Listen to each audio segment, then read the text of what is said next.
C notes. You gotta see. You gotta see. Alright, big six. I'm coming to you guys very late. Oh my god, my do rag is messed up. This is wow. As of the time right now, it's 8:14 p.m.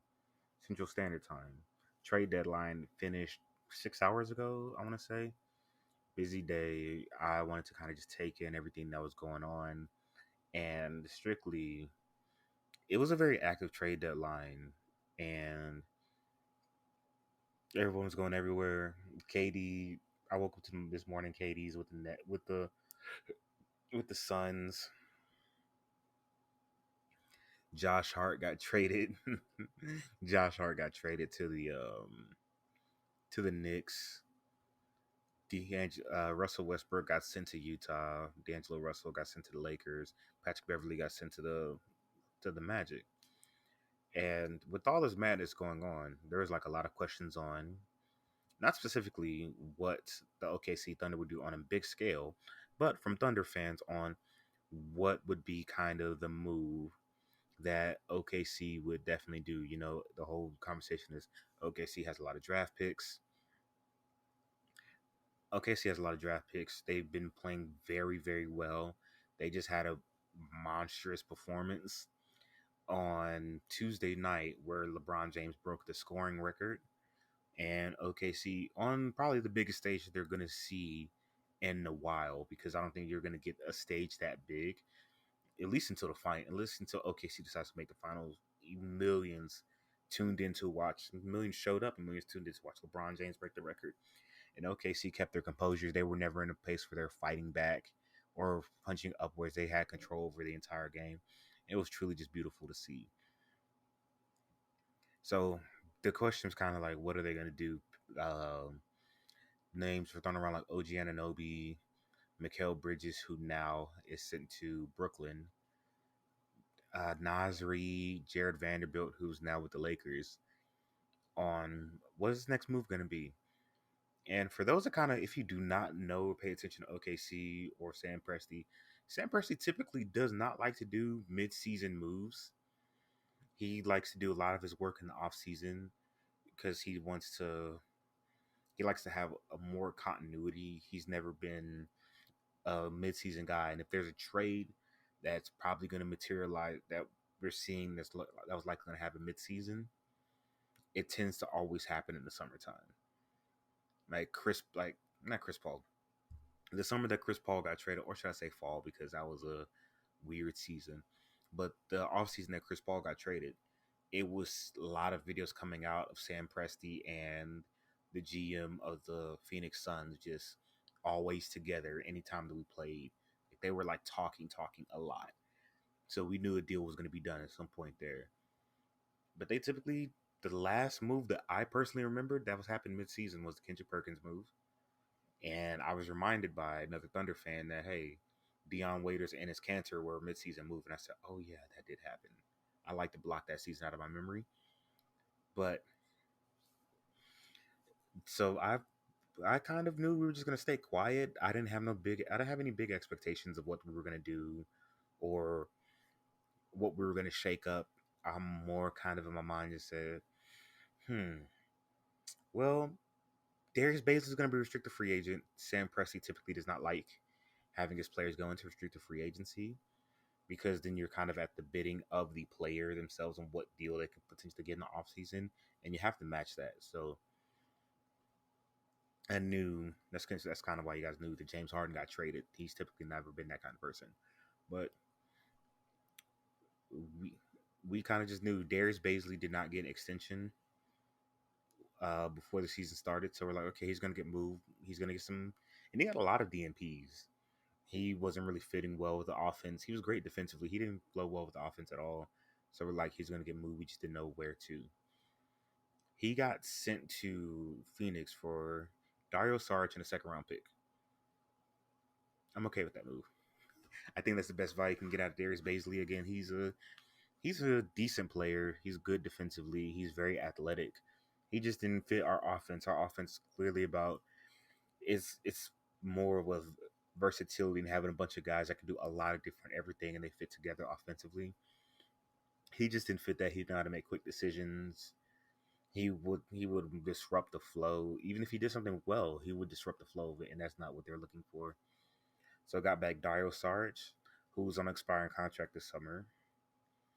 And the one that actually did surprise us a lot was Mike Muscala is getting traded to got traded to the Boston Celtics for 2 second round picks and Justin Jackson. Justin Jackson immediately got waived. We're not doing that anymore. Justin Jackson was here the first year that we hit that we tanked. Oh my god. I hated watching that season. That was awful, awful, awful. I do not want to see Justin Jackson. I don't want to see Charlie Brown Jr. I do not want to see Moses Brown. I do not want to see so many of these guys ever in a Thunder uniform ever again. I'm glad they're immediately going to waive him. They did not make an announcement about Dario Saric. That's interesting. But Mike Muscala had we resigned him. We resigned him to a 2 year deal, I believe, and he had a team option on the second deal. I mean, on the second year, and it was likely that they were going to opt out of that team option because we're going through a roster crunch right now, and there's just not a lot of room for a lot of people. This kind of have to bring on a lot of draft picks. We're going all in on youth, kind of seeing what these guys can do first before there's like a big move being made. So realistically, the next big move you're not going to see where you're like, oh, this is where it all makes sense. It's probably the summer of 2024. Again, Presti doesn't really like to do the midseason thing,